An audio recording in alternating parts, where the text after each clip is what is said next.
Nasubukan niyo na bang gumawa ng ganitong klase ng dessert? Nagawa sa glutinous rice flour o giniling na malagkit?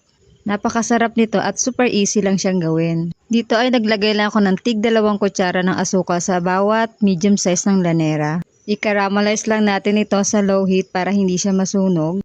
At pagkatapos ay iset aside muna natin ito. Sa isang bowl ay maglalagay tayo ng 1 and 1/2 cup ng glutinous rice flour. 1/2 cup sugar at i-mix natin ito. At pagkatapos ay mag-add tayo rito ng 1 cup ng coconut milk at ng 1/2 cup ng condensed milk. 1 teaspoon ng vanilla essence at pagkatapos ay haluin natin ito hanggang sa wala ng buo-buong flour. So habang ginagawa natin ito ay shoutout muna tayo kina Ani Marasigan ng Quezon, Angela or Angela Amil ng Alaminos, Pangasinan, at Celine Katsuela ng Saudi.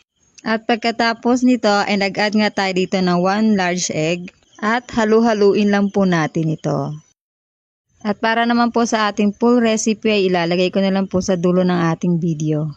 At pagkatapos ay hatiin natin ang mixture sa 2 lyanera. At takpan nito, kung walang ganitong takip ay pwede kayong gumamit ng aluminum foil. At steam natin ito ng hanggang 25 to 30 minutes. At kung umabot po kayo hanggang dito ay huwag kalimutan mag-follow, like, and share. Thanks for watching guys. Follow for more.